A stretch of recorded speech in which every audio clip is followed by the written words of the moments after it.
여러분 사람 인사합시다. 비늘을 벗어야 합니다. 세상에서 예수 믿기 제일 힘든 사람은 아무것도 믿지 않으려고 드는 무신론자가 아니라 이미 잘못된 것을 믿고 있는 사람입니다. 그런 의미에서 볼 때 바울 같은 사람만큼, 오늘 본문에는 사울 같은 사람만큼 믿음을 가지기가, 예수 믿기가 힘든 사람이 또 있겠는가 싶습니다.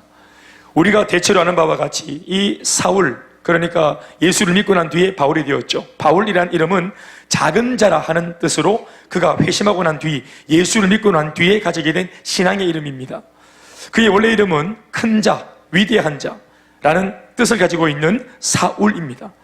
사울은 당대 최고의 기독교 핍박자로 이름을 날리던 명성이 자자했던 인물이었습니다.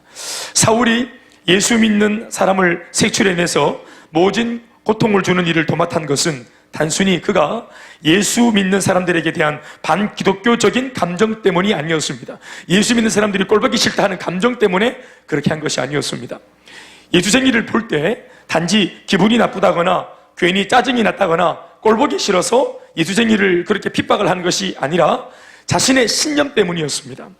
나름대로의 확고한 신념, 물론 예수 믿는 우리가 볼 때는 틀린 신념이지만 바울이 사울일 때 그는 나름대로의 확고한 신념, 이거 하다가 죽어도 좋다, 게다가 그 신념이 어디까지 맞닿아 있냐면은 하나님을 기쁘게 한다, 이것이 이렇게 해야 하나님이 기뻐하신다 하는 왜곡되어진, 우리가 볼 때는 왜곡되어져 있는, 그러나 그 자신에게는 이게 확실하다 하는 그 아주 고집스러운 그 확신 때문에 이 일을 그가 계속해서 자행해 갔던 것입니다.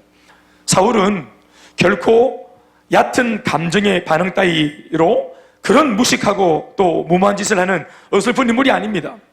실제로 자신의 손을 거쳐서 결박당한 예수 믿는 성도들은 말로 다 할 수 없는 모진 고초를 겪게 되었거나 아니면 잔혹하게 고문당하다가 목숨까지도 잃게 되는 경우가 아주 허다했습니다. 사울은 자신이 하는 이 일로 인해 이런 끔찍한 결과가 일어난다는 것을 잘 알고 있었습니다. 사람이 죽을 수 있다. 나는 이게 내가 하는 일을 통해서 사람이 죽을 수 있다. 그러니까 이 사람은 사람이 죽는 일을 놓고 단순히 감정 때문에 하는 것이 아니라 이 말입니다.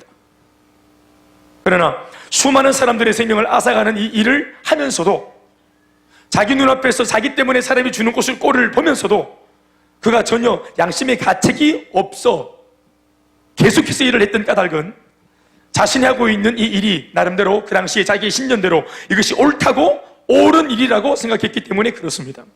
더 나아가 하나님께서 자기가 하는 이 일로 인해서 기뻐하실 것이라고, 내가 하는 일이 하나님 보실 때 정의롭다, 하나님이 보실 때 정의로운 것이다 라고 판단해 주실 것이다 라는 확고한 신념 때문이었습니다. 사람이 죽어도. 그래서 멈추지 않는 겁니다. 가정이 그냥 막 깨어지고, 막 어린아이들이 고문당하고, 어린 여자아이들이 고문당하고, 사자밥이 되어지고, 목이 달아나고, 이런 끔찍한 장면이 자기 때문에 일어나도 멈추지 않았던 까닭은 이것이 하나님이 기뻐한다고 봤기 때문입니다. 그리고 그들은 죽어도 싸다라고 봤기 때문입니다. 적어도 자신이 어린 시절부터 듣고 보고 배워온 신앙관으로 볼 때, 물론 우리가 볼 때는 신앙도 아니지만 그 나름대로의 신앙관으로 볼 때는 예수는 이단의 거짓 교조가 분명하고, 그런 예수를 추종하는 무리들은 죽어 마땅한 사탄의 세력으로 이해가 되었기 때문에 사울은 눈 하나 깜짝하지 않고 예수 이단 무리들을 색출해내고 그들을 죽이는 이 의로운 일, 나름의 의로운 일에 생명을 걸었던 것입니다. 이와 같은 사울의 신앙관은 다름 아닌 어릴 때부터 배운 유대 사상, 유대주의 사상 때문입니다. 그도 스스로 말한 바와 같이 갈라디아서 1장 13절에서 14절 말씀에 기록된 내용을 보면 우리가 알 수 있습니다. 스스로가 말한 내용이 있죠. 시작. 내가 이전에 유대교회에 있었을 때 행한 일 너희가 들었거니와, 그게 뭡니까? 사람을 색출해내어서 예수 믿는 사람들을 핍박하고 고문받는 자리에 몰아놓고 짐승의 밥으로 내던지는 그 일을 바로 유대교회에 있었던 그 가운데서 사울이 했던 짓, 내가 옛날 사울일 때 했던 일을 내가 지금 비록 이 글을 쓸 때는 바울입니다. 아멘 아멘. 그러나 내가 사울일 때 모르고 있던 유대교회의 심취에서 유대교회의 시각으로 세상을 바라보고 있던 그 못된 짓을 너희들이 이미 다 알고 있다는 거예요. 또 계속 시작. 하나님의 교회를 심히 박해하여 멸했다. 또 시작. 내가 내 동족 중 여러 영갑자보다 유대교를 믿는 사람들보다도 자기가 어떻게 믿었답니까? 아주 지나치게, 아주 특심으로 유대교를 믿어서 예수교를 핍박하는 일에도 특심하게 예수를 핍박하고 예수 믿는 사람들을 핍박했다, 이 말을 자기가 자기 고발을 하고 있는 것입니다. 또 시작. 유대교를 지나치게 믿어 내 조상의 전통에 대하여 더욱 열심히 있었으나 했죠. 이게 이제 바울이 자기가 자신의 과거를 돌아보면서 회상하면서 고발하고 있는 자신의 아주 자기 고백적인 내용입니다. 회개하며 전하는 내용이죠. 그는 자기가 자기 스스로를 고발하는 대로 철저한 유대주의자였고 더불어 강력한 바리새인이었으며 많은 그 바리새인들 중에서도 매우 철저한 바리새인 중에 바리새인, 율법주의자 중에서도 율법주의자였습니다. 더불어 이런 자신의 그 당시의 눈으로 예수를 볼 때 예수는 율법을 무시하고 바리새인의 전통과 사상에 정면으로 도전한 무모한 이단아로밖에는 안 보였던 것입니다. 그러니 이 예수는, 이단 교주 예수는 당연히 십자가 형태에 매어 달려서 죽어마땅한 그런 교단의 하나의 어떤 뭐라고 말합니까? 교주였고, 그를 추종하던 무리들은 일망타진해서 하나님의 공의를 지켜야 한다라고 하는 생각을 아주 강하게 가지고 있었던 겁니다. 한마디로 사울은 아까도 언급한 바와 같이 단순한 자신의 감정과 기분 따위로 예수의 추종자들을 죽음으로 먼 것이 아니라, 자신은 사실 이런 일이 인간적으로는 자기도 탐탁지 않지만 하나님의 공의를 세우고자 하는 이 위대한 명분 때문에 하게 된 일이라고 생각을 한 것입니다. 그러니 사울의 입장에서는 교회와 성도를 핍박하는 것이 아니라 이단을 제거한 아주 영웅적인 활약을 한 셈입니다. 그래서 그는 이 일을 지속했고 더 열정을 다해서 몰입했고 멈추지 않았습니다. 그리고 이거는 거의 우리가 이제 말씀을 들어서 알지만 예수님이 나타나서 이 걸음을 멈추기 전까지는 사람들 중에는 누구도 바울을 못 막습니다. 사울을 못 막습니다. 왜냐하면 가장 강력한 율법 학자였고 유대주의자였고 그리고 율법으로는 하자가 없는 자였기 때문에 바울에게 한마디 던지려면은 사울에게 한마디 던지려면은 사울보다 율법을 더 잘 알아야 되고, 무슨 말인지 알겠어요? 더 강력한 율법에 대한 해박한 지식을 가지고 있어야만 사울에게 한마디 던질 수 있는 거예요. 그 너무 심한 거 아니냐고. 그런데 당대의 율법 앞에서 사울처럼 그렇게 몸으로 행하고 삶으로 행하는 이가 없었기 때문에 사울이 하면 그것이 법이었어요. 사울이 율법주의자들의 기준이었어요. 그런 사울이 예수를 미워하고 예수 믿는 사람들을 죽이겠다 하면은 그게 정답인 겁니다. 그러니까 예수님이 직접 와서 이거는 신적인 권세와 권위로 이 걸음을 멈추지 않는 한은 이 걸음은 멈춰지지 않는 겁니다. 하나님의 은혜가 필요한 것입니다. 오늘 본문 초입 부분을 보시면 당시 사울의 모습을 성경이 단도직입적으로 잘 묘사해 놓았습니다. 1절에서 2절 말씀이죠. 오늘 말씀 시작. 사울이 주의 제자들에게 대하여 여전히 위협과 사기가 등등하여, 누구에게 등등했다? 주의 제자들에 대하여, 주의 제자들에 대하여, 예수 믿는 제자들, 아멘 아멘. 예수님처럼 믿고 예수님처럼 따르고 예수님처럼 말하고 예수님처럼 행동하게 하기 위해서 몸부림쳤던 주의 제자들에 대해서 뭐가 등등했다? 위협과 살기, 사기라는 것은 사람을 죽이겠다는 마음이겠죠? 위협과 살기가 등등해서 대제사장에게 가서 시작. 다메섹 여러 회당에 가져갈 공문을 청하니 이는 만일 그 도를 따르는 사람을 만나면 남녀를 막론하고 결박해서 예루살렘으로 잡아오려고 합니다. 잡아서 뭐 하겠습니까? 죽이는 겁니다. 이미 공문에 예수 믿는다고 이미 그렇게 지금 알려진 사람들의 명단이 이 공문에 적혀 있는 거예요. 그래서 그 당시 다마스커스, 지금 시리아의 수도 아닙니까? 이 다메섹을 넘어가는 도중에 말에서 떨어져 가지고, 그래서 막 빛 가운데 호련히 하나님 예수를 만났던 이 장면이 안 됐다면은 그 공문에 적혀 있었던 사람들은 운명을 달려 있을 겁니다. 사람들의 목줄이 사울에게 달렸습니다. 기독교의 흥망성쇠가 어떤 면에서는 그 당시에 나는 새도 떨어진다는 사울에게 달려 있었어요. 사울은 주의 제자들에 대하여 위협과 살기가 등등했다, 이렇게 말합니다. 가득했다. 아주 열정적으로 예수 믿는 사람들이 걸리면 남녀 불문하고 다 죽여버리고자 하는 이런 악한 마음이 가득했다. 누구도 못 막았다. 일낼 사람이다. 그런데 보십시오 여러분, 말씀은 분명히 사울이 주의 제자들에 대하여 여전히 위협과 살기가 등등했다, 누구라도 죽일 지금 어떤 그런 기세였다 이렇게 적고 있는데 자세히 들어가 보세요. 이 말씀을 묵상해 보세요. 사도행전 2장에서 성령의 충만함을 받은 주의 제자들이 기도하다가 성령 받은 그들, 사도행전 2장에 나오죠. 바람처럼 불처럼 떨어지는 성령을 받았죠. 120명의 제자들이 일시에 문 바깥으로 뛰어나가서 하늘을 향해 찬양하고 방언하고 예언을 했죠. 그랬더니 그 당시 오순절 규례를 지키려고 돌아왔던 그 디아스포라 흩어진 유대인들이 그 120명, 특별히 베드로의 설교를 들으면서 죄를 깨닫고 돌이켜 죄를 자백하면서 그들이 다 예수를 믿고 성령 받고 하나님의 백성이 되는 놀라운 일들, 그리고 2장이 채 끝나기 전에 예수를 믿고자 결정했던 그 성도들이 3,000명의 성도들이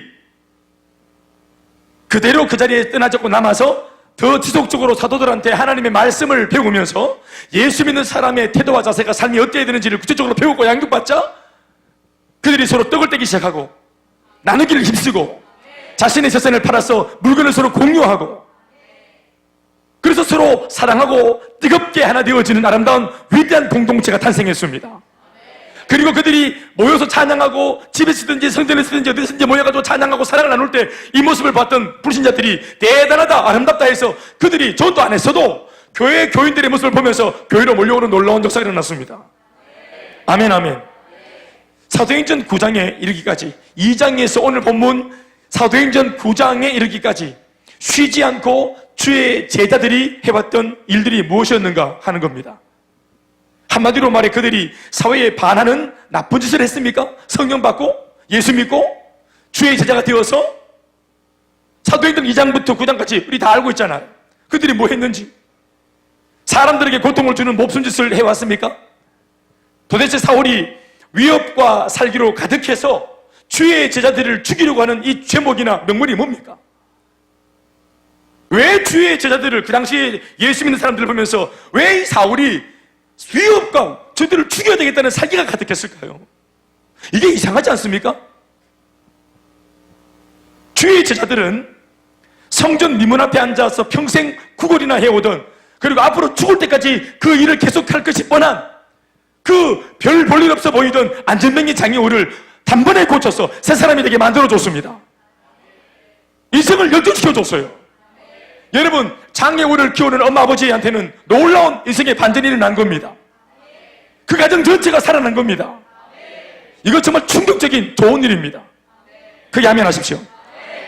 한 번은 3,000명, 또 한 번은 5,000명의 무리들 앞에서 제자들이 삶의 도전을 주는 설교를 통해 그들 모두에게 감동을 줬습니다. 삶에 대한 새로운 희망과 소망 갖도록 그들에게 도전을 줬습니다. 당시에 유대인들이 로마의 핍박을 받으면서 로마의 식민지로 살면서 꿈이 없고 좌절해서 소망이 없는 그들에게 주의 제자들이, 은혜받은 제자들이 예수님의 말씀을 풀어서 설명해 주고 말씀을 선포하면서 그 말씀을 들었던 많은 사람들이 은혜받고 새로운 용기와 담력을 얻었어요. 삶에 대한 소망을 가졌어요. 대답하세요. 좋은 일입니까? 나쁜 일입니까? 박수 쳐야 될 일입니까? 살기를 가져야 될 일입니까? 아멘, 아멘.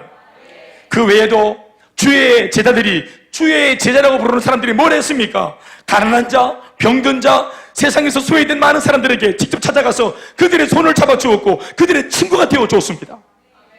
주의 제자들과 예수의 추종자들이 해오던 그 일은 정말로 좋은 일입니다. 정말로 옳은 일입니다. 정말로 아름다운 일입니다. 심지어 당시 바리새인들이나 그 잘난 율법주의자들이나 사울 같은 사람들은 감히 엄두도 못 내고 있던 일들을 주의 제자들이라고 부르는 그 사람들이 기쁨으로 감당해 줬던 것입니다. 우리가 그 알고 있죠. 초대교회 사람들의 이름을 알고 있죠. 성도들의 이름을 알고 있죠. 파라볼라노이, 위험을 무릅쓰는 자, 파라볼라노이. 문둥병자들 촌에 들어가서 그들의 고름을 입으로 빨아내는 사람들은 틀림없는 예수 믿는 사람들이었어요. 고난과 환난과 핍박 속에 직접 몸을 안 사려고 직접 몸을 집어던져서 그들의 편에 서서 그들에게 도움을 줬던 사람들은 모두가 다 주의 제자들이었어요. 그런 주의 제자들을 보며 박수는 못할 망정 어째서 위협하려고 하고 그들을 죽이려고 하는 살기가 가득했다는 것인지 이유를 모르겠습니다. 그들이 이런 살기를 받을 만한 짓을 했습니까? 위협을 받을 만한 짓을 했습니까? 교회가 뭘 나쁜 짓을 했습니까? 우리가 여러분 보십시오. 예수 믿고 뭐가 잘못됐습니까? 난 우리 불신자 남편들이 불신자 부모들이 봤으면 좋겠습니다. 여러분들의 아내가 예수 믿고 뭐가 나빠졌습니까? 이 부분에서 제가 자신이 있었으면 참 좋겠습니다. 여러분들의 자녀들이 예수 믿고 뭐가 나빠졌습니까? 욕을 하던 사람 애들이 욕을 그쳤어요. 요새 애들은 욕이 자기의 제2외국어예요. 그 욕을 안 한다는 것은 왕따가 되기로 스스로 결정한 겁니다. 욕 좀 섞어줘야 돼. 근데 예수 믿고 이게 나쁘다고 자기가 성령 안에서 느끼고 그만두기로 결정했어요. 기도하기로 결정했어요. 부끄러울 수도 있지만 아이들 앞에서 밥상 독수리랑 뚜껑 열고 딱 두 손 모아서 당당하게 기도하기로 결정을 했어요. 엄마 아빠에게 좋은 딸 좋은 아들이 되고자 몸부림치고 기도하는 그런 모습을 보이고 있어요. 사랑하는 여러분, 적어도 옛날보다 얼마나 많이 바뀌었는지 모릅니다. 예전에는 노력도 안 했잖아요. 그런데 지금 엄마 아빠 눈에 보기에 별 다를 게 없어 보여도 애가 노력하고 있단 말이에요. 그런데 중요한 것은 이 아이가 노력하기 위해서 몸부림치고 기도하고 이렇게 막 부대끼면서 막 울고 기도하면서 몸부림친다는 것을 집에 있는 엄마 아빠가 모른다는 게 문제인 거예요. 비록 남편의 눈에 다 안 차도 아내들이 은혜 받으면 반드시 예수 믿고 은혜 받은 아내들은 기도하게 되어 있습니다. 남편을 위해, 아이들을 위해, 가정을 위해서 기도하게 되어 있어요. 그게 뭐가 나빠졌습니까?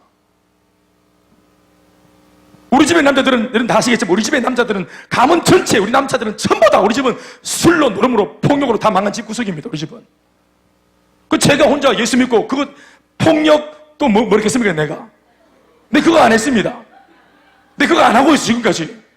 내가 뭐가 잘못됐어요? 우리 문 좀 가면 다 틀어보이소. 내 만한 사람이 있는가? 제일 반듯해. 나는 귀가 안 구리답고 앙구리구리구리요. 파라폴라노이, 틀림없이 가장 흠지, 가장 어렵다고 말하는 곳, 상처받은 곳, 문제 있는 곳, 게다가 야심한 밤에 혹은 새벽에 좀처럼 찾아가서 위로하고 격려하기가 어려운 그 시간, 나를 돌볼 수밖에 없는 그 시간에 내 몸을 뒤로하고 내 안위를 뒤로하고 찾아가는 사람들, 틀림없는 파라볼라노이 크리스찬들이었습니다. 여러분, 이 사람들을 향해서 누가 위협을 하려고 하고 살기가 등등하다고 말할 수 있겠냐 말입니다. 그것도 배운 놈이 사울, 그렇게 머리에 똑똑한 그런 수많은 해박한 율법적인 지식이 들어있는 그런 시각과 안목 가지고 있는 사람인데도 왜 그렇게밖에 못 봤을까요? 왜 아름다운 것을 아름다다고 못 보고 그 귀한 가치를 제대로 못 봤을까요? 그렇게 든 게 많은데도. 사도행전의 초창기 내용을 잘 보시면 주님의 제자들이 그저 주님이 주시는 마음으로 수많은 사람들을 품어주고 위로해주고 말씀으로 양육을 해서 새 사람으로 세우는 이 일을 하다 보니 이 소문이 온 유대에 퍼지면서 사람들이 그 소문을 듣고 자발적으로 아따투 교회로 왔다고 적고 있습니다. 교회로. 아멘 아멘. 제자들이 몰려와서 교회는 더 왕성해졌더라. 아멘 아멘. 바리새인과 그 당시 바리새인들, 그 당시 율법주의자들과 비교할 때, 그 당시 사울과 비교할 때 훨씬 더 못 배운 일반 평민들도 당시에 주의 제자들이라고 하는 이 크리스찬들이 하고 있는 일이 얼마나 좋은 일인지 한눈에 알아보고 그들과 함께 있고 싶어서 찾아와 올 정도였지만, 정작 스스로 율법에 똑똑하다, 나는 말씀에 정통하다고 말했던 율법주의자들이나 바리새인들이나 사울 같은 인물들은 이 가치를 알아보지 못했습니다. 그래서 율법을 이론적으로 많이 아는 것과 하나님의 진리를 제대로 알아보는 것은 상관이 없나 봐요. 책상에서 글로 배운 것과 진짜로 영이 밝아 영의 눈을 뜨고 하나님이 오늘 역사하시는 이 놀라운 영적인 진리를 보는 것은 별 상관이 없나 봐요. 심지어 활력도 마찬가지, 경험도 마찬가지. 예수를 오래 믿었다고, 교회를 오래 다녔다고, 대대로 몇 대가 예수를 믿었다고, 우리 아버지가 목사고 장로라고, 자연스럽게 아주 사무적으로 기계적으로 그냥 나는 아무것도 안 하고 있는데도 영의 눈이 막 띄어지는 것이 아닌가 봐요. 틀림없는 거예요, 이게. 이거 대부분 알지 않아요? 파라볼라이노이가 가는 곳에는 웃음꽃이 만개했어요. 왜 그게 마음이 아닌데요? 예수 믿는 사명자들이 가는 곳마다 넘어졌던 사람들이 일어났잖아요. 어둠이 떠나갔잖아요. 다툼과 시기와 질투와 분열이 회복되었잖아요. 이게 여러분 기독교 역사예요. 이건 기록되어져 있는 아주 명백한 사건들이었어요. 부인할 수 없는.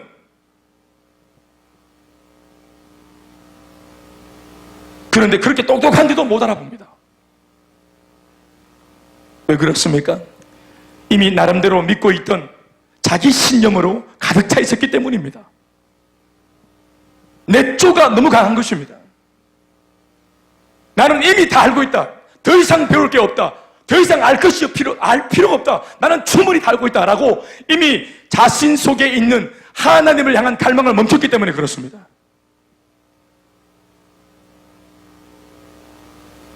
자신의 눈앞에서 일어나고 있는, 지금 일어나고 있는 세상 모든 사람들이 다 인정하고 알아먹고 있는 그 좋은 일 하나도 제대로 식별하지 못하는 그따위 신념은 차라리 개똥 철학입니다. 똥입니다. 그 지식은 똥이에요. 잘못 알고 잘못 믿고 있는 어설픈 선지식, 선경험이 그 자신을 구원에서 멀어지게 하고 있으니 이것은 오히려 자신의 인생을 망치는 것이 아니고 뭐겠습니까? 이 아님이라는 것이. 사역도 마찬가지입니다. 이제까지도 놀라운 간증을 썼습니까? 여러분, 하나님께서 우리의 사역 가운데 보여주고 하시는 또 다른 위대하고 놀라운 일을 기대하시기 바랍니다. 해가 바뀔수록, 시즌이 달라질수록 사역의 깊이와 열매가 다를 것입니다. 왠지 아십니까? 사역하는 여러분, 사역자인 여러분들이 자라고 있기 때문에 그렇습니다. 여러분들이 계속해서 변화되고 있기 때문에 그렇습니다. 그래서 똑같은 텍스트, 말씀을 똑같이 읽어도 여러분들의 모습, 똑같은 김대현인데 10년 전의 제가, 5년 전의 제가, 지금의 제가 다릅니다. 자라고 있기 때문이죠. 그래서 똑같은 말씀이지만 보면은 복음은 복음인데 깊이가 다른 거예요. 깊이가 달라요. 더 깊은 복음, 더 깊은 사명, 더 깊은 비전, 더 깊은 부르심. 아멘, 아멘. 평생 율법을 배우고 바리새인들의 가르침 속에서 그 당시 많은 유대인들은 하나님을 배웠지만 정작 그 하나님이 나를 위해 보내주신 구원자 예수 그리스도도 알아보지 못하고 식별치 못하고 이렇게 좋은 진리, 이렇게 좋은 예수님, 구원자, 이것도 못 알아보게 만드는 그런 정도의 가르침이나 신앙은 도대체 어디다가 써먹는 것들입니까? 어디다가 써먹을 거예요? 양육과 훈련, 짝들이 내가 몇 번째 훈련 받았다, 이게 중요한 게 아니라 중요한 것은 그 말씀, 배운 말씀으로 현실 속에서 만나고 있는 문제들을 내가 정말로 돌파하고 있는가? 써먹고 있는가? 문제 앞에 담대한 사람은 여러분 성격의 문제가 아니라 문제 앞에 담대한 사람을 잘 연구해 보세요. 어떤 사람인 줄 아세요? 답을 갖고 있는 사람은 두려워하지 않습니다. 성격, 성향 관계없어요. 문제는 답이 요절내는 겁니다. 문제는 답이 돌파하는 겁니다. 답을 주고 있는 사람은 문제가 겁나지 않습니다. 그건 성격, 성향이 아니에요. O형, A형, P가 아닙니다. 우리 집 보면 내력이는 게 아니에요.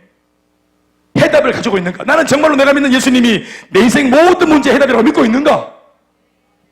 이게 해답이다 하는 사람은 어떤 문제가 와도 눈 하나 깜짝하지 않습니다.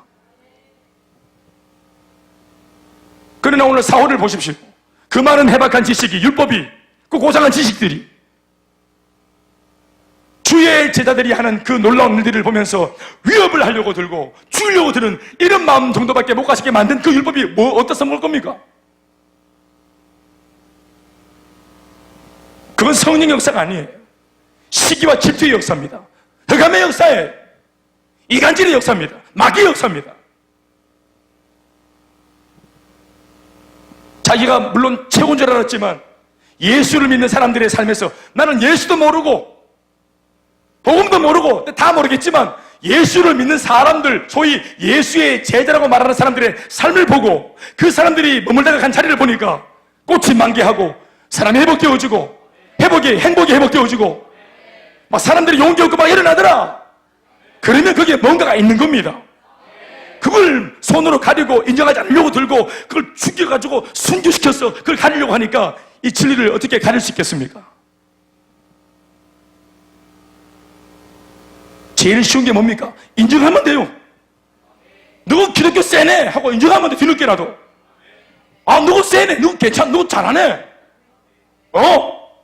예수 얼마 안 믿었는데 경실이가 선하고 착하고 예쁘고 아주 그냥 뽀다고 난다. 이걸 인정하면 돼요. 인정하면 돼. 예수 얼마 안 믿었지만 경실이도 할렐루야. 너는 왜 아멘이 그 모양이고 아멘 그점에 자신 없나? 그게 아멘 해봐라. 그래. 그래서 우리 당대 믿었던 사람들이 모태신앙 아니라도 할 수 있다를 보여줘야 안 되겠나? 나도 당대 믿음 신앙 출신인데 출신. 그렇다고 모태신앙 척결하지 이런 말 하고 싶은 게 아닙니다. 그러나 지진 않을 테 않을 테야 이렇게 말 지진 않을 거예요. 그렇지. 뒤늦게 믿었는데 우리는 고민하고 하면 안 돼. 방황도 하면 안 돼. 똑바로 가야 돼. 똑바로. 구미형 똑바로. 구미형 아멘. 그래. 오늘 머리 달라졌네. 그래. 앞머리 확 돌려뿐나? 이쁘네. 그 시크 교도들 저기 약간 문양 같다. 이게 이마가. 지금 사울은 하나님 앞에서 나름 잘해보려고 한다면서 정작 무슨 짓을 하고 있는지 보십시오. 지금 사울이 가는 곳마다 어떤 일들이 일어나고 있는지 보십시오. 사람들이 고문당하고 있죠. 사람들이 막 죽임을 당하고 있죠. 사람들이 짐승이 먹이가 되는 일도 일어나고 있습니다. 모두가 울고 슬프고 안 좋습니다. 헤아릴 수 없이 많은 사람들이 사울 한 사람 때문에 고통당하고 있고 울고 있고 아파하고 있어요. 그 일본이 옳은지 그런지 난 모르겠어요. 기독교가 옳은지 유대주의가 옳은지 모르겠어요. 그러나 유대주의를 주장하는 사울이 가는 곳에는 다 자빠지고 울고 불고 사람이 죽어요. 예수를 본 적도 없고 복음도 모르겠지만 예수를 믿는 사람들이 지나간 자리에는 사람들이 회복되어지고 살아나고 어둠이 사라집니다. 열매로 나무를 나는 거예요. 열매로 나무를 나는 겁니다. 과연 이런 일들을 하나님이 기뻐하시겠어요? 사울이 한 그 일을 하나님이 기뻐하시겠어요? 정작 사울은 하나님이 기뻐할 거라고 말하면서 거짓을 하고 있지만 여러분, 사람을 죽이는 하나님, 신문하는 하나님, 고문하는 하나님, 막 사자와 막 호랑이 밥을 주는 하나님, 사람을 불태워도 죽이고 목을 베어 죽이는 하나님, 만약 하나님이 그런 분이라면 우리 안 믿습니다. 어떻게 그런 존재가 하나님일 수 있습니까? 그걸 기뻐하는 하나님 말이 됩니까? 정작 사울이 그토록 혐오한다고 했던 주의 제자들은 수많은 사람들을 살리는데 열중했던 그 시간에 사울은 정작 수많은 사람들을 죽이는 일에 열을 올리고 있었습니다. 이미 이것만 보더라도 사울이 친 거예요. 이것만 보더라도 사울이 틀린 거예요. 사울이 가진 신념이 옳다 그러다라고 말할 것도 없습니다. 연구할 가치가 없어요. 열매가 나왔기 때문에. 주의 제자가 옳으냐 사울이 옳으냐 이거 따질 거 없습니다. 심지어 사람을 살리도록 주의 제자를 가르친 예수가 옳으냐 아니면 사람을 죽이라고 가르친 사울을 가르친 율법주의자들이 옳으냐 하는 것도 굳이 따질 필요가 없습니다. 왜요? 이미 우리는 다 알고 있습니다. 열매로. 아멘 아멘. 열매로 그 사람의 진위를 결정하는 것입니다. 사울이 틀렸습니다. 율법주의자가 틀렸습니다. 그들의 주장과 신념이 틀렸어요. 주님의 제자들이 옳습니다. 교회가 옳습니다. 예수님이 옳습니다. 저 자신이 두날개 사역에서 받은 충격이 바로 이겁니다. 사람이 살아나는 거예요. 이 사역이. 일꾼이 세워지는 거예요. 이 사역이. 교회가 건강해지고 교회가 든든해지고 세워지는 거예요. 하나님의 나라가 실제로 확장되어지는 겁니다. 여러분, 하나님의 나라가 실제로 확장되려면 무슨 일이 일어나야 됩니까? 전도가 돼야 되고 선교가 돼야 되고 진짜로 불신자가 예수를 믿게 되어지는 회심의 역사가 일어나야 돼요. 진짜로. 아멘 아멘. 하나님이 하시는 많은 일들이, 오늘날 교회가 하는 많은 일들이 이런 일을 하겠습니다만은 그러나 제가 직접 제가 예수를 30년 믿고 제가 지금까지 목회를 하면서 제가 가까이 집근해서 가까운 거리에서 직접 보고 듣고 느끼고 제가 깨달은 것은 제가 볼 때는 이 두나기가 그래서 저한테는 충격을 준 겁니다. 망설일 까닭이 없었던 것입니다. 그래서 제가 두나기 사역을 하려고 개척을 한 겁니다. 그래서 선교를 하고 있는 것입니다. 아울리치를 보십시오. 뭐 아울리치가 오느냐 그러냐, 이번에도 우리가 지금 사실 건축 중인데 인도에 20명이 갔어요. 20명이 갔으면 돈으로 환산하면 얼마입니까? 일단 기본이 얼마입니까? 기본이 제가 계산도 안 해봤지만 얼추 딱 때려잡으면 한 3천만 원쯤 됩니다. 3천만 원이면 이름 장난입니까? 꼭 그렇게 해야 되나? 3천만 원에서 절반만 그냥 돈으로 보내라. 절반만. 건축 중인데 돈도 지금 궁한데 절반만 거기다가 사람 갖지 말고 1,500만 원 헌금하고 1,500만 원 우리가 쓰고 뭐 이래도 안 되겠나? 지금 우리가 좀 어려운 한편에 있으니까 물어봅시다. 교회 건축에서 뭐 할 건데요? 영혼을 구원하고 일꾼을 세우고 주님의 교회를 세우고 하나님의 나라를 세워가는 일을 하는 거 아니겠습니까? 그 일을 나중에 하자고 지금 해야 될 그 일을 외면하는 것은 이상한 거 아닙니까? 오늘 그 일을 부대끼더라도 잘 할 때 나중에 그 일을 정확하게 더 크게 할 수 있는 기회도 주시는 것입니다. 본질이 뭐냐 하는 것입니다. 본질이 뭐냐? 돈이 가는 것이 아니라 사람이 돈 들고 가는 것입니다. 아멘, 아멘. 사람이 가야 됩니다. 돈을 보내면 돈이 할 수 있는 일만 하지만 사람이 가면 그것을 직접 보고 들은 목격자들이 되어지면 그 사람들이 증인이 되어져서 훨씬 더 많은 일을 할 수 있는 것이, 돈보다 더 큰 일을 할 수 있는 것은 사람입니다. 얼마나 많이 부러웠을까? 우리 20명은 같이 오신 분들이 부러워했어요. 20명. 제가 어깨가 완전 와.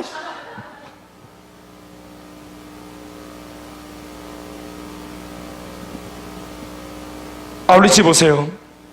우리 필리핀도 다녀오고 이번에 인도도 다녀왔잖아요.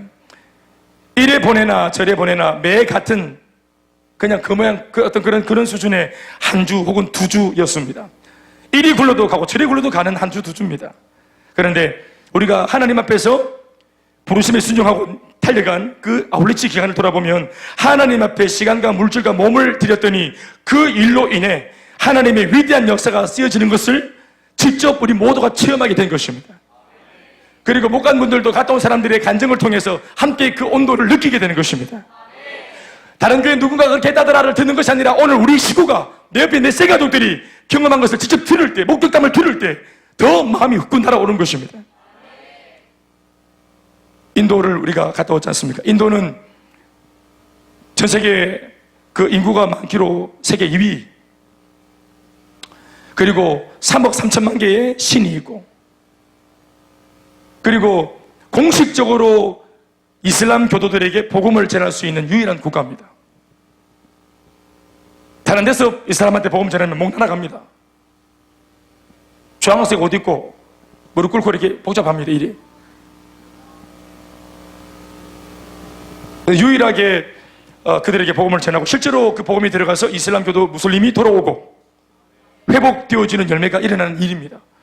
이것이 우리 눈앞에서 함께하는 우리 소민이를 통해서 함께했던 우리가 파송했던 종현이를 통해서 실제로 그 일이 일어나고 있습니다. 필리핀에도 재원 선교사를 통해서 실제로 우리 식구를 통해서 그 일이 직접 일어나고 있습니다. 바로 일어나고 있습니다. 소민이 선교사 셀 인턴인 자매가 있었어요. 우리 이점희 전도사님이 마지막 사역하고 이제 행복모임으로 전도해서 이제 양육이나 뒤처리를 이제 부탁하고 이제 왔던 자매. 그 이름은 아르피다라는 자매입니다. 아르피다. 22살입니다. 자매가 22살 자매입니다. 가녀린 자매. 그런데 서울대보다도 더 아주 잘 나가는 대학, 네루대학, 제뉴라고 하는 대학입니다. 네루대학의 인재입니다. 근데 독일어 공부하다가 재미없다고 때려치고, 때려치운 이유가 뭐냐 물었더니 재미가 없다. 독일어가 재미없다고 때려치. 우리는 반드시 붙어 있어야 되는데. 우리 공부 뭐 하고 싶어서 합니까? 재미로 합니까? 좋은 직장 가려면 거기 붙어 있어야지. 네 아들은 똑똑하니까 또 할 수 있으니까 재미없으면 때려치고. 그리고 영어 전공, 그리고 한국어 전공 하고 있습니다. 아버지 집은 다 힌두교. 자기가 그 왔던 학교는 캐톨릭. 그러다가 자기가 이렇게 단기 선교사를 만나서 복음을 듣고 또 행복모임을 하고 예수님을 얼추 알고 그리고 교회에 와서 또 사랑을 받고 또 정착을 하게 되어지고 결과론적으로 이 자매가 예수를 제대로 믿게 되었는데 이유가 뭐냐 물었더니 다른 게 아니라 우리가 늘 하고 있는 회복 캠프. 인도에서 했던 회복 캠프를 통해서 이 자매가 살아계신 하나님을 만났다고 고백합니다. 아멘, 아멘. 자기의 고민이 끝났다. 회복 캠프에서 끝났다. 아멘, 아멘. 직접 들었습니다. 직접. 히어링.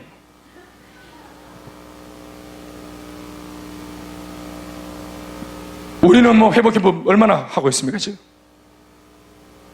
이렇게 힌두 카톨릭 사이에서 헤매는 자매도, 뼛속까지 힌두인 자매도 한 번의 회복 캠프가 이 사람에게 복음이 들어가서 예수 그리스도가 참 구주라는 것을 이걸 인정하도록 만들어버리지 않습니까?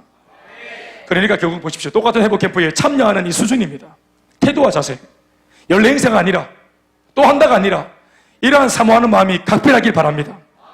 내일 있을 리더 캠프, 다음 주 있을 회복 캠프에 각별한 마음으로 올 수 있길 바랍니다. 힌두 교도가 예수 믿는 거 정말 어렵습니다, 여러분. 이건 정말 장난이 아닌 겁니다. 그냥 종교 바꾸는 거 아닙니다. 그 나라는 법적으로 이걸 금지하고 있고요. 복음을 전할 때, 예수를 인접시킬 때 모디 총리로부터 이제 이게 떨어진 새로운 이제 규례가 뭐냐면은 물어봐야 돼요. 만약 당신이 내가 전하는 이 복음을 듣고 예수를 영접하기 원하느냐라고 물어봐야 돼요.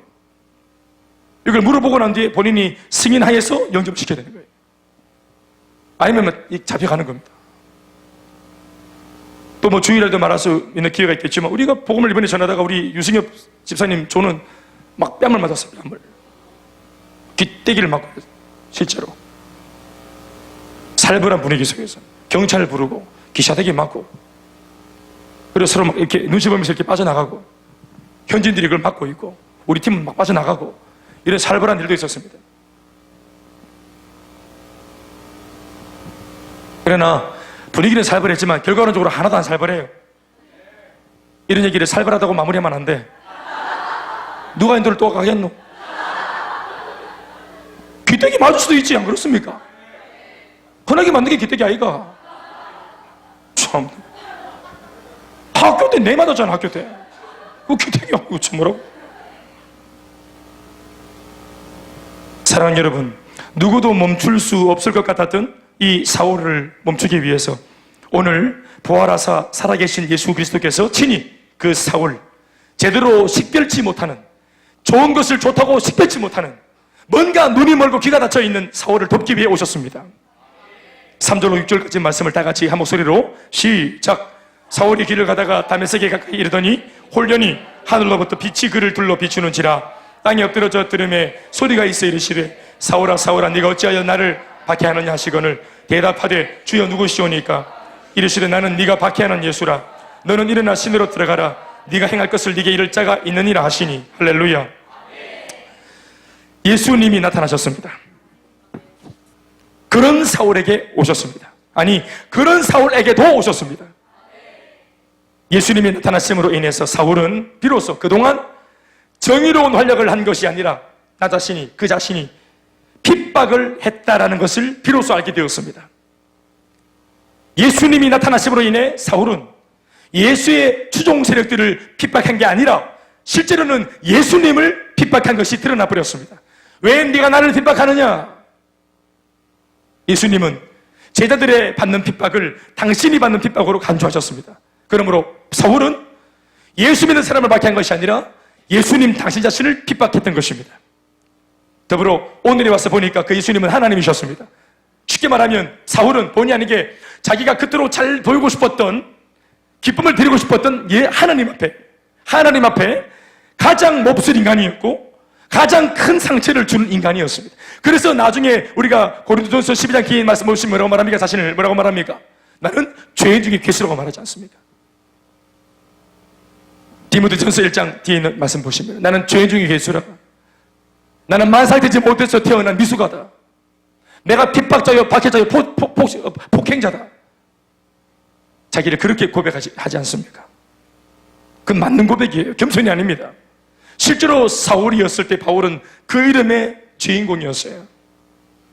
바로 이러한 사실로 인해 사울의 인생은 거대한 혼란 속에 빠져들어가 버렸습니다.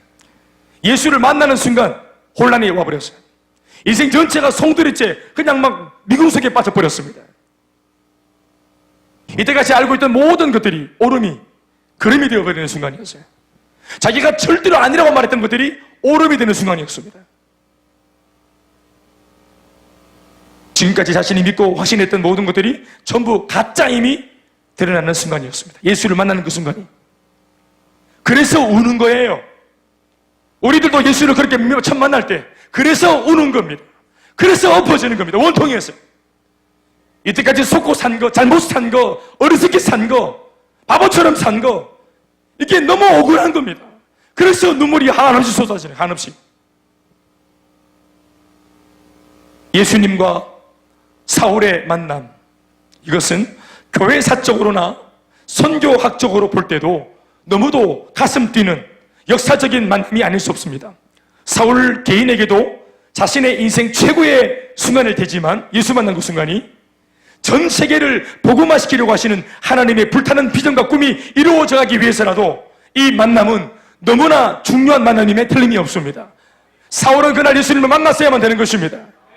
그래서 이방 선교의 문이 열렸어야만 되는 것입니다. 이 장면에서의 극적인 부분은요, 단순히 그냥 사울이 예수 만나서 변화되었다 이게 아닙니다. 이 극적인 드라마틱이 어디냐?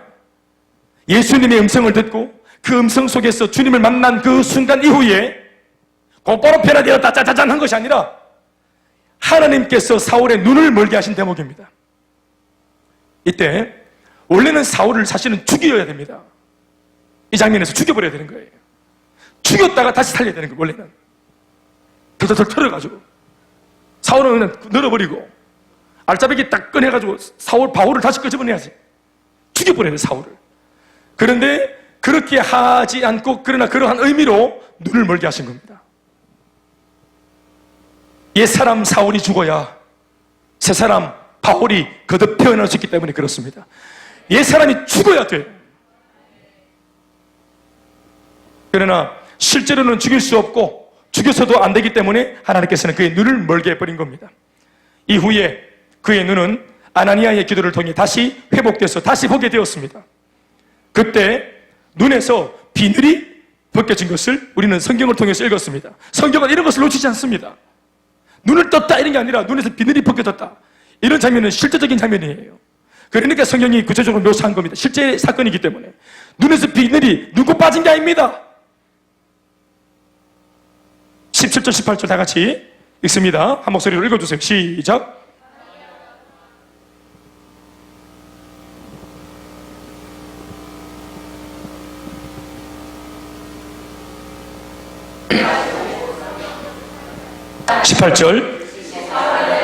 비늘 같은 것이 벗어져 다시 보게 된지라 일어나 세례를 받고 다시 아멘 합시다.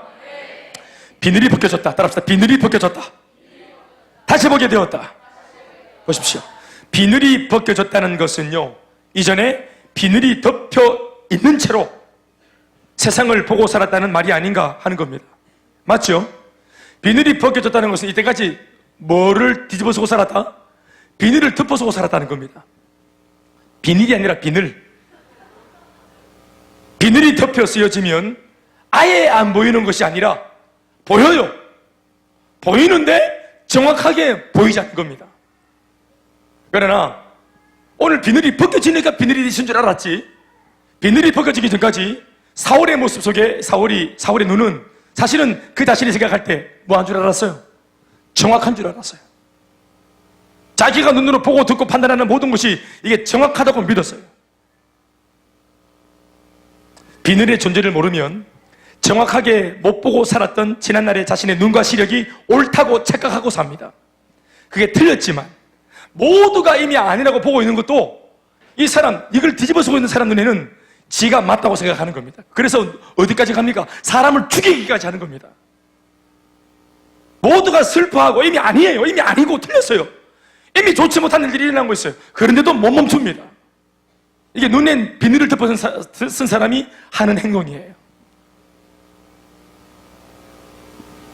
바울이 예수를 믿기 전에 이런 시각과 시선으로 하나님과 그리고 예수 믿는 사람들과 그리고 세상을 보고 있었음을 오늘 성경이 뚜렷하게 보여주는 대목입니다. 예수님을 제대로 믿어야 이 눈의 비늘은 제대로 벗겨집니다. 예수를 제대로 믿어야, 정확하게 믿어야, 예수를 정통으로 만나야 눈의 비늘이 벗겨지는 겁니다. 이 말은 되게 중요한 말인데요. 그러면 예수님을 제대로 안 믿는 성도들이 교회 안에 있다는 것을 우리가 전제로 할 때 안 그렇습니까? 교회 안에 다 제대로 된 예수생계가 있다고 보십니까? 오늘날에는 여러분, 교회 안에서 복음을 드려야 될 사람이 있습니다. 교회 안에 전도의 대상이 있습니다. 이거 아십니까? 굉장히 슬픈 이야기지만 교회 안에 복음이 필요한 사람이 있고, 교회 안에 지금 전도가 필요한 사람이 있고, 교회 안에 선교가 필요한 사람이 있어요. 예수를 만난 적 없어요. 비닐을 벗은 적 없어요. 벗은 적 없어요. 그러고도 자기 머릿속에 있는 이 판단이나 생각들이 이게 말씀적이지 않고 복음적이지 않음에도 세속주의가 들어와 있고, 인본주의가 들어와 있고, 혼합주의가 들어와 있고, 타락한 세상의 가르침이 들어와 있음에도 불구하고 단어, 예수란 단어만 그 문장 속에 집어넣으면 이게 신앙의 그림이라고 생각합니다. 내가 하는 모든 행동 속에 그냥 주님, 하나님, 성령님 이것만 그냥 담으면 이 전체가 다 면죄부를 받는 것처럼 착각합니다. 자기도 속고 남도 속이고, 그런 면에서 교회 안에서는 아직도 비늘을 덮어쓰고 있는 성도가 있다는 사실을 명심해야 합니다. 여러분, 이런 사람들이 나중에 결정권자가 되어지면 교회는 산으로 가는 겁니다. 결정권자, 목회자 혹은 장로, 행정적으로 또 목회적으로 의사결정을 내려서 교회 전체를 움직일 수 있는, 방향을 제시할 수 있는 결정권이 있는 사람들, 이런 사람들 중에 만약 이런 비늘을 못 벗은 사람들이 있다면 그 교회는 망합니다. 그 교회의 미래는 없습니다. 말씀을 맺겠습니다. 오늘 제가 인도에서 오늘 돌아왔는데요, 인도에서 우리 아우리치를 하는 중에 참여한 목사님들끼리만 같이 사모님과 같이 이렇게 모여서 간담회를 한 시간이 있었어요. 대표 목사님과 같이. 그래서 이제 지금 현재 아울리치를 통해서 받고 있는 은혜들을 조금씩 나누는 그런 시간이었어요. 지키지 않았지만 우리 모두는 다 두날개 선교의 매력에 대해서, 연합 선교의 이 아름다움에 대해서 서로가 얘기를 하는 그런 시간이었어요. 제 차례가 되어서 제가 얘기를 했습니다. 아우리치에 와서 하나님께서 무언가를 보게 하시고 듣게 하신 것은 다른 것이 아니라 은혜 주시고자 이런 것이 아니라 왜 보여주시고 왜 듣게 하시는가? 왜 인도에 와서, 왜 인도에 와야만 볼 수 있는 것을 보게 하셨고, 인도에 와야만 들을 수 있는 것을 듣게 하셨을까? 제가 느끼기에는 선택을 하도록 기회를 주시는 겁니다. 보여주시고 들려주시면서, 자, 김 목사 봐라. 그리고 그걸 보고 은혜 받고 이게 아니라, 저는 목회자고 담임 목사고 또 탑리더이기 때문에 이걸 단순히 저 한 사람이 은혜 받고 참 좋다 이게 아니고, 하나님이 뭔가를 딱 보여주시고 들려주실 때는 제가 무언가를 선택할 수 있는 선택의 기회를 주신다고 저는 믿고 있습니다. 또 그 선택의 내용은, 결론은 반드시 우리 교회의 행보를 결정짓습니다. 그러나 좀 더 구체적으로 표현해보면, 선택의 기회를 주신 까닭은 선택하는 것이 아니라 결정하는 것입니다. 말은 선택의 기회이지만 이것도 할 수 있고 저것도 할 수 있고, 결정은 여러분, 아니야, 이것만이야. 이건 선택을 하기 위해서 고민할 자체가 끌수가 안 돼. 난 이거 한 가지를 선택하기로 결정했어. 결정을 하는 것이야. 신앙은 언제나 결정입니다. 선택이 아닙니다.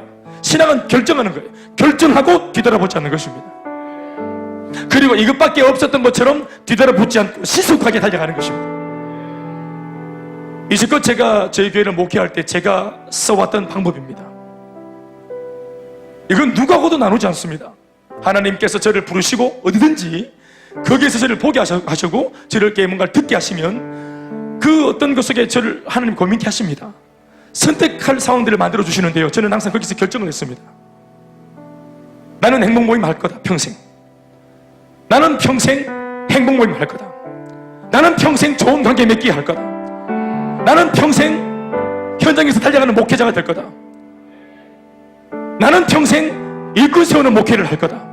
나는 평생 선교할 거다. 선교 현장에 나는 평생 있을 거다.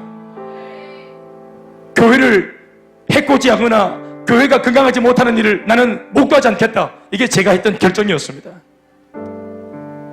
찰나적인 박수, 갈채, 칭찬에 연연하지 않겠다. 이게 제가 이미 내린 결정입니다. 제가 거기 있는 자리에서 말씀을 드렸습니다. 목사님들 앞에서. 막내지만 목사님, 저는 오늘 자리에 앉았을 때 마치 마르다와 마리아 자매 그림이 떠올랐습니다. 말씀. 그 마르다와 마리아 자매의 가정에 예수님이 오셨습니다. 예수님은 완벽한 분이십니다. 예수님은 주로 오신 분이지 받으러 오신 분이 아닙니다. 마르다 집, 마리아 집에도 예수님이 주로 오셨지 받으러 온 게 아니었습니다. 그분은 완벽한 분이시기 때문에. 그런데 마르다는 부엌에 들어가서 찌짐 굽고 또 반찬 내오고 또 막 밥하고 국 끓여가지고 예수님을 대접하려고 부엌으로 뛰어갔고, 동생 마리아는 예수님이 방 안에서 말씀을 전하시는 그 말씀을 발치 아래 엎드려서 주님 주시는 말씀을 들으면서 끊임없이 배우고 양육받고 훈련받고 자기가 변화되어지고 자기가 성장하는 일에 몰두했다. 이것을 놓고 예수님이 내리신 평가가 뭐냐? 둘 다 옳다 이게 아니었고 분명히 주님이 내리신 결론이 있어요. 여러분 다 아시죠? 뭡니까? 마리아가 옳다고 하셨어요. 그리고 덧붙인 말이 뭡니까? 마리아가 이 좋은 것을 선택했다. 이것을 선택했으므로 누구도 마리아에게서 이 좋은 것을 빼앗아가지 못할 것이다. 둔하기를 하나님께 보여주시고 듣게 하셨습니다. 이 위대한 연합선교의 가치를 포기하시고 저한테 들려주셨습니다. 저는 여러분 이것을 봤을 때 저는 선택을 할 수 있는 기회를 맞닥뜨렸는데 저는 결정을 했던 겁니다. 저는 아울지를 할 것이라고, 우리 성도들을 아울지에 보낼 거라고, 단기 선교사로 파송할 것이라고, 우리 교회는 끊임없이 일을 할 것이라고, 이것을 제가 결정을 한 겁니다.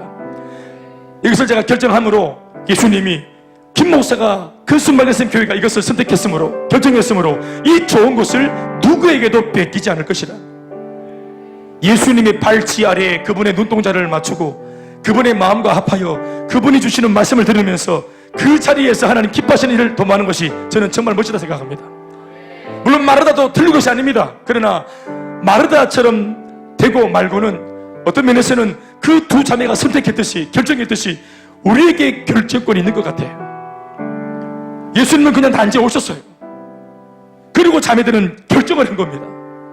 우리에게도 주님이 오셨고, 우리 교회는 수많은 일을 할 수 있지만 우리는 복음을 전하는 일, 일꾼을 세우는 일, 교회를 세우는 일, 하나님 나라를 세우는 일, 연합선교하면서 동참하는 일을 하기로 결정한 것입니다.